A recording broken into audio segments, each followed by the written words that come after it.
Hello everyone, मैं आपका host और दोस्त जयवीर शर्मा आज एक नए टॉपिक के साथ टेंसेस के अंदर फ्यूचर परफेक्ट टेंस।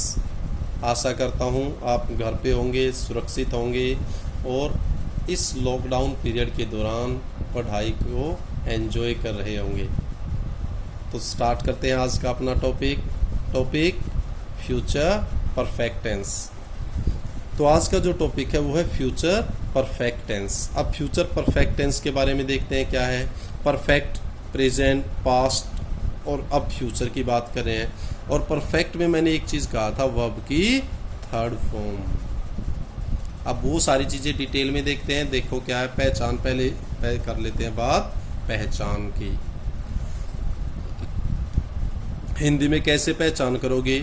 वाक्य के अंत में आपको मिलेगा चुका होगा, चुके होंगे, चुकी होगी, या फिर आ होगा, ए होंगे, ई होगी।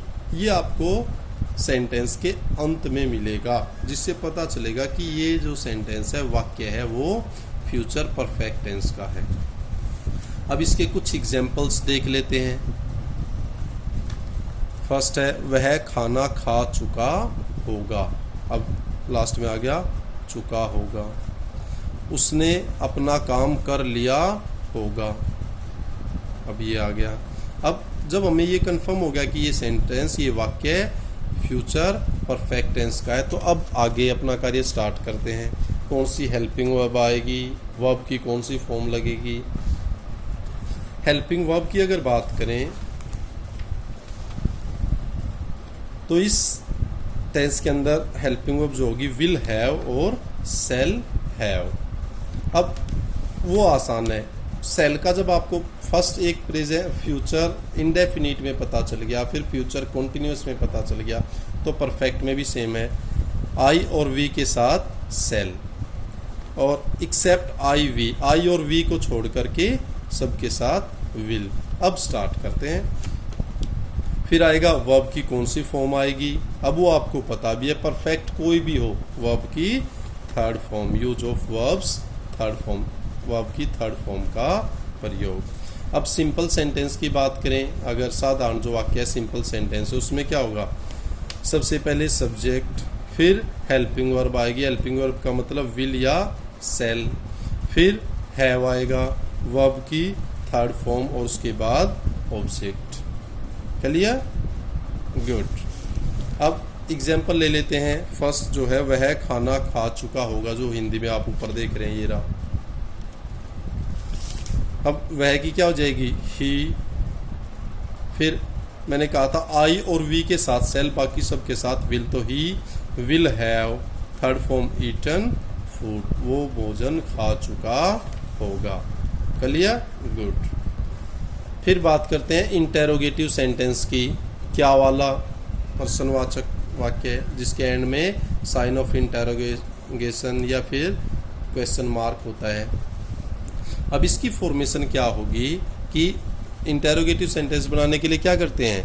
हेल्पिंग वर्ब, विल या शैल, फिर सब्जेक्ट, फिर हैव, वर्ब की थर्ड फॉर्म, और फिर ऑब्जेक्ट। अब will he have eaten food, क्या वह भोजन खा चुका होगा। नेगेटिव सेंटेंस की बात करें, नकारात्मक, उसमें मैंने कहा था not.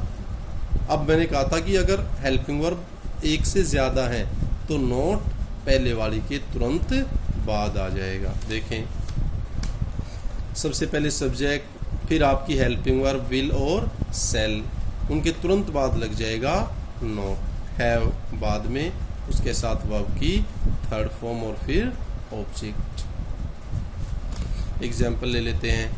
He will not have eaten food, उसने भोजन नहीं किया होगा। क्लियर? गुड। फिर बात करते हैं इंटेरोगेटिव और नेगेटिव, एक कॉम्बिनेशन की, जहां इंटेरोगेटिव सेंटेंस भी है और नेगेटिव भी है। अब इस सेंटेंस के अंदर क्या होगा? सबसे पहले आपकी हेल्पिंग वर्ब शैल और विल, फिर आएगा सब्जेक्ट, फिर नहीं का बनाना है नॉट, फिर हैव, वर्ब की थर्ड फॉर्म और फिर object. For example, will he not have eaten food, क्या उसने भोजन नहीं खाया होगा। क्लियर? अब ये था आपका फ्यूचर परफेक्ट टेंस। आशा करता हूँ कि आपको अच्छा भी लगा होगा, आप सीख भी रहे होंगे और एंजॉय भी कर रहे हो। एंजॉय भी करना ज़रूरी है, ठीक है ना, क्योंकि ये टाइम ऐसा है, यहाँ पर खूब मन लगा के ढेर सारा पढ़िए, एंजॉय कीजिए। Stay tuned, stay safe, stay healthy, keep learning, keep on enjoying. Thank you, thanks a lot.